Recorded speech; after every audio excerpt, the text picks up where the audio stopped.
Hi guys, welcome to ToK Today. I thought that we would take this opportunity to explore a bit more this idea that the latest evidence is the best and to look at some of the sort of counterclaims that you could bring into that. This is also relevant for ToK Essay number 4 about transfer of knowledge and generally for ToK. So if you're watching this in the future and you're not doing anything about the essays for May 2024, this is still highly relevant for ToK. Let's look at maps, because I love maps. You're looking at a map of the Southern Hemisphere made by Covens and Mortier in Amsterdam in 1741. And you can see that Antarctica is missing. Where we would expect to find Antarctica on a modern map is just a big empty space on this map. And this is because apparently we didn't find Antarctica until January 1820. So in the words of popular culture, we didn't discover Antarctica until January 1820. And we'll come back to that notion later in this video. Now you're looking at a map of the world drawn by Turkish Admiral Piri Reis in 1513. Now, many argue that this shows the northern coastline of Antarctica. So we can ask, how does this map, drawn 307 years before we discovered Antarctica, show the Antarctic coastline? Now, secondly, here's a map drawn by Orontius Phineas, drawn in 1531. This not only shows Antarctica, but it also shows it ice-free, and it also accurately shows the mountains and the rivers of the continent in their correct places. Again, we can ask the question, this was drawn 290 years before we apparently discovered Antarctica. How does it show Antarctica on this map?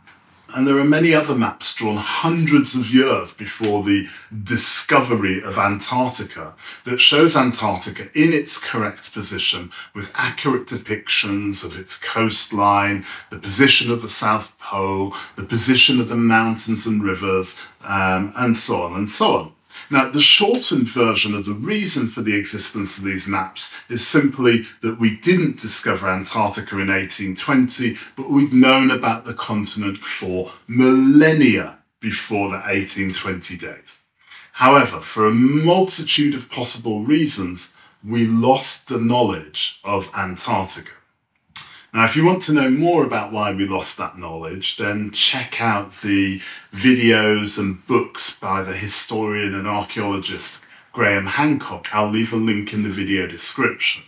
We're not going to go into that in this video because we're more interested in the ToK of losing knowledge. Let's turn to the ToK specific learning that can be gained from the loss of knowledge of these maps. First of all, this has a direct relevance to ToK Essay 6, May 24. Should we assume that the most recent evidence is the strongest? The examples of these maps clearly shows that the most recent evidence may be incomplete in comparison to earlier evidence. The maps from the early 18th and 19th century did not show Antarctica merely because the cartographers were not aware of its existence and therefore they weren't able to show it on their maps.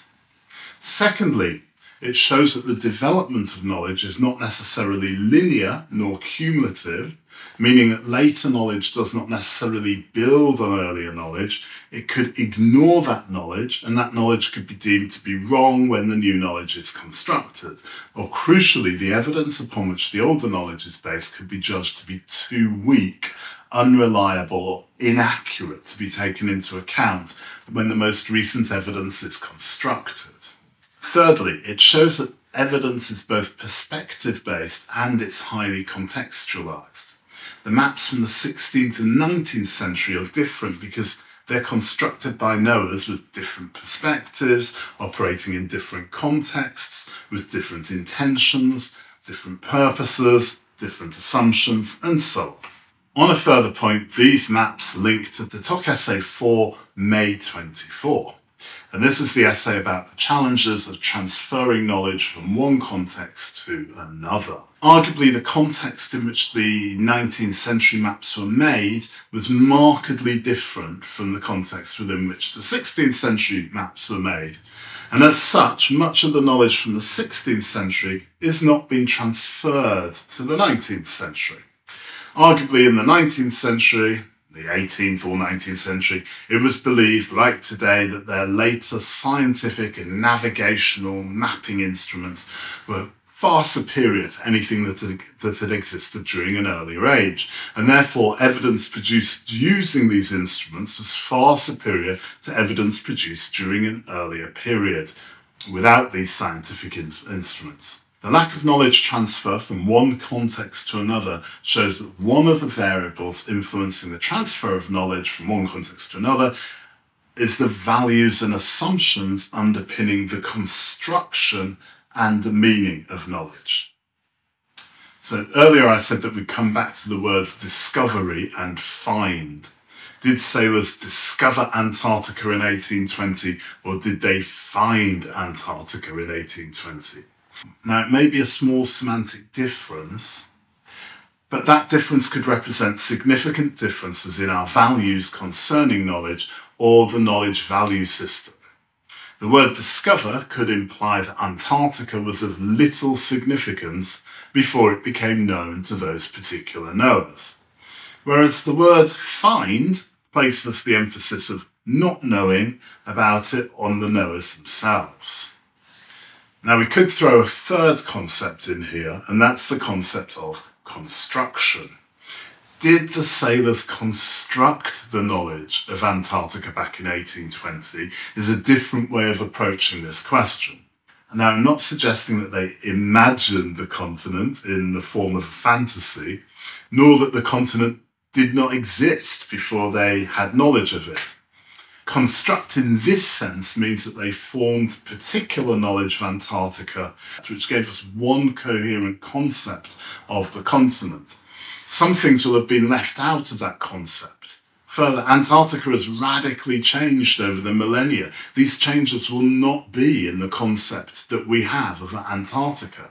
Our knowledge of Antarctica is not Antarctica itself. It's merely a limited concept of Antarctica.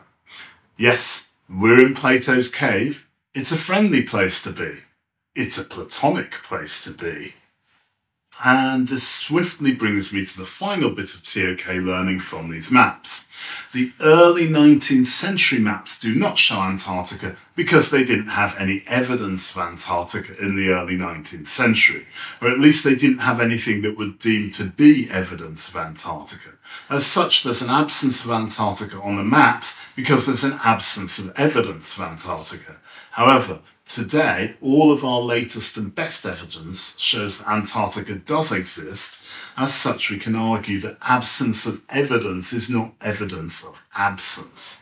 In the early 19th century, there was an absence of evidence of Antarctica, but this was not evidence that Antarctica does not exist. Too often in the sciences and in other AOKs, we believe that an absence of evidence is evidence of absence. Now, this is my second video in 2 weeks on maps. As I said, I love maps. But I'm also learning a lot from Graham Hancock, and Graham Hancock uses a lot of maps in his work. Hancock's a historian who has challenged the dominant paradigms of history and archaeology, and he's been ostracised and belittled by historians and archaeologists for challenging the accepted assumptions of those disciplines. He's slowly and methodically gathered evidence to prove his case, and has grown in status and acceptability as a consequence. Now, if you want to know more about ToK Essays 4 and 5, I'll put links in the video description, as I will to the work of Graham Hancock.